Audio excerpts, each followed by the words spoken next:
할렐루야. 주님 이름으로 환영하고 축복합니다. 예수안성교회 이용진 목사입니다.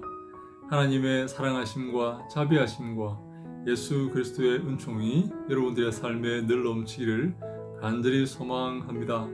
오늘은 여러분과 함께 복음이란 무엇인가, 복음이 과연 무엇인가, 좋은 소식, 복된 소식, 이 복음이 무엇인가에 대해서 한번 여러분과 함께 생각해 보고자 합니다.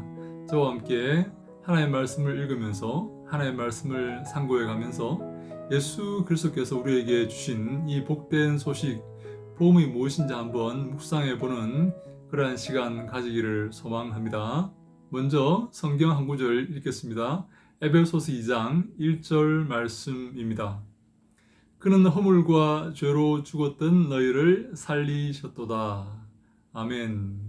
하나님께서 예수 그리스도께서 허물과 죄로 죽었던 우리를 살리셨다, 그렇게 말씀합니다. 우리가 허물과 죄로 죽었던 존재이다, 그 말씀이죠. 우리는 죽었던 존재입니다. 우리는 소망이 없는 존재이고 우리는 어둠의 존재였습니다. 그런데 예수님께서, 하나님께서 우리를 다시 살려주신 것입니다. 생명의 존재로, 빛의 존재로, 소망의 존재로 살려주신 것입니다. 사랑하는 여러분, 이것이 구원의 사역이죠. 그렇다면 복음은 무엇입니까? 복된 소식은 무엇입니까? 무엇이 복된 소식입니까? 두 가지 조건이 있습니다. 저는 이 복된 소식을 정의할 때 두 가지의 조건을 말씀을 드리고자 합니다. 첫 번째, 우리에게 아무런 가능성이 없을 때.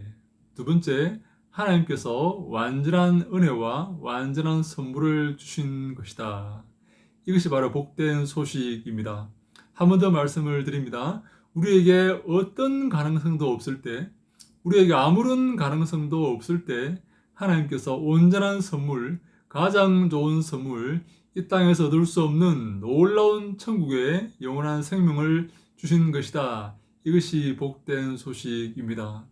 첫 번째 조건을 한번 생각해 보겠습니다. 내게 아무런 가능성이 있으면 안 됩니다. 내가 어떤 것을 받을 조건이 있으면 안 됩니다. 그것은 나의 임금이 되고 나의 수고의 삭시 되는 것이지 선물이 될 수가 없어요.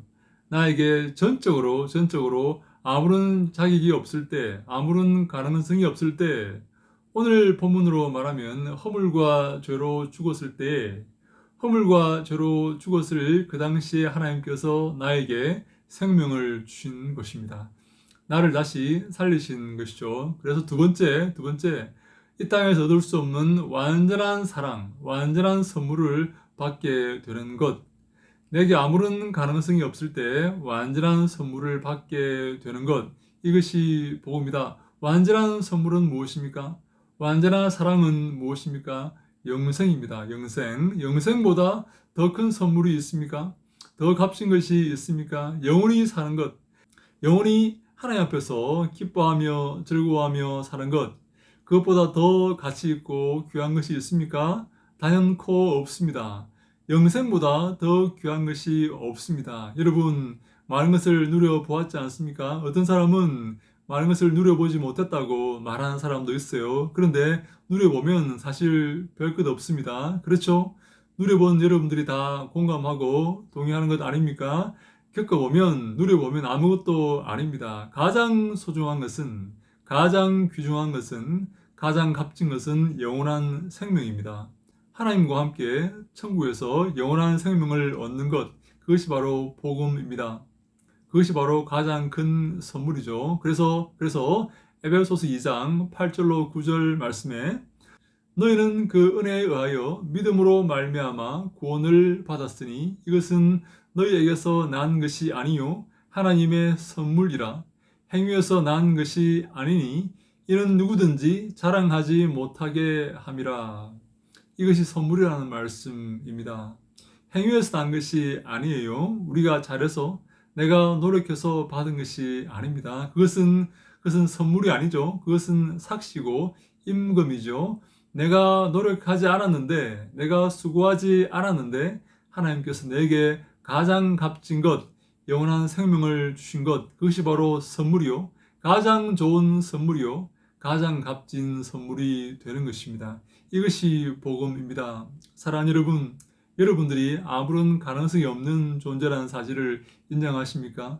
여러분들이 아무것도 없는 존재라는 사실을 인정하십니까? 성경의 말씀대로라면 죄악과 허물로, 죄와 허물로 죽었던 존재라는 사실을 기억하십니까? 그래서 하나님이 온전히 나를 살리셨다.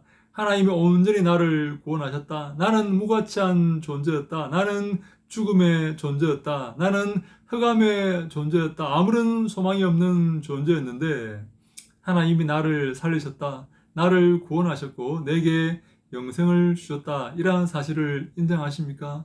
사랑하는 여러분, 많은 목사들이 성도들에게 아부하고 있습니다. 성도들에게 그들의 잘못을 지적하는 대신에 그들에게 복을 선포하고 있습니다.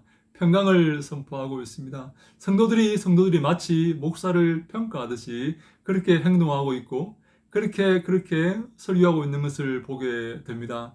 아주 잘못된 것입니다. 사랑하는 여러분, 우리는 하나님을 의지해야 됩니다. 왜냐하면 우리가 허물과 죄로 죽었던 존재였을 때, 죽었을 때 하나님께서 우리를 사랑하시고 인도하심으로 우리를 다시 살리셨기 때문에 그렇습니다. 그래서 우리는 하나님만 바라보고 하나님만 의지해야 됩니다. 저 성도들에게 그 길을 알려주어야 됩니다. 나는 아무런 가능성이 없는 존재이다. 나는 무익한 존재이다.